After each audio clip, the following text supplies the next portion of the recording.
नाम बुर्का वाली बहस में इतना दम है कि ये चुनाव के नैरेटिव को सेट कर सकती है, बदल सकती है?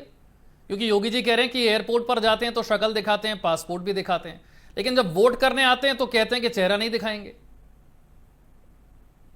नहीं विशाल जी, मुझे नहीं लगता कि इस तरह की कोई बात होती हो, क्योंकि जिस तरह से बताया गया इलेक्शन कमीशन चेकिंग और तमाम तरीके की उसमें सिस्टम जोड़ रहा है, तो जो आदमी पीठासीन अधिकारी वहां अंदर होते हैं और जो तमाम वोटर इसमें टिक मारते हैं और आपका आईडी कार्ड या जो भी आप प्रूफ दिखाना चाहते हैं वो दिखाते हैं, उसके बाद उनको बुर्का हटाना ही होता है और दिखाना भी होता है। लेकिन अब जो आप कहना चाह रहे हैं उसका सीधा मतलब ये है कि बाहर से लेकर दो जगह चेकिंग होगी, चाहे वो आंगनबाड़ी करे, पुलिस करे और उसके बाद पीठासीन अधिकारी।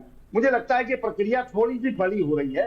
बाकी चुनाव आयोग ने जो डायरेक्शन दिया है उस पर भी समाजवादी पार्टी ने आपत्ति लगाई है। मुझे लगता है इससे पहले भी चुनाव होते थे, क्या अब से पहले सारे चुनाव में इसी तरह से फर्जी वोटिंग होती थी? मुझे नहीं लगता, खासकर महिलाएं खासकर इस तरह की बात करती हों। लेकिन चूंकि आपने चेकिंग करी है और रही विकास की बात, तो हमने, मुझे लगता है कि हिंदुस्तान में विशाल जी पहला और नंबर 1 का प्रदेश है बिहार, जहां 18 दिन में 12 पुल गिर गए थे। इससे बड़ा विकास मुझे लगता है पूरी धरती पर हो नहीं सकता होगा, और खासकर हिंदुस्तान में ये संभव नहीं है।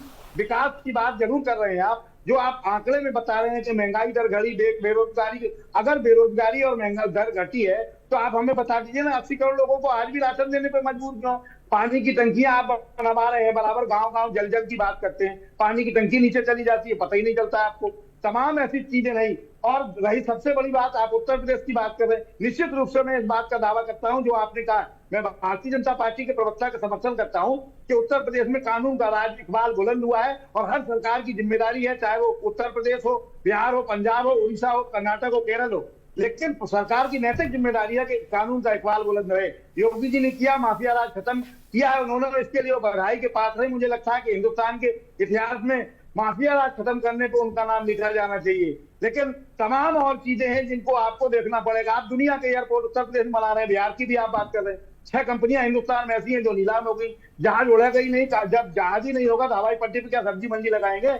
इनको भी देखना पड़ेगा। मुझे लगता है कि पेपर लीक की भी आपको बात करनी चाहिए। उत्तर प्रदेश में क्या स्थिति है पेपर लीक? छात्र अगर अपना हक की कोई बात करेंगे तो लाठी आप मारते हो। तो यह भी उत्तर प्रदेश नहीं, बिहार नहीं, सारे देश की जनता देख रही है। इसका भी जवाब आपको जनता से ही देना पड़ेगा। जी विशाल जी। विमल जी।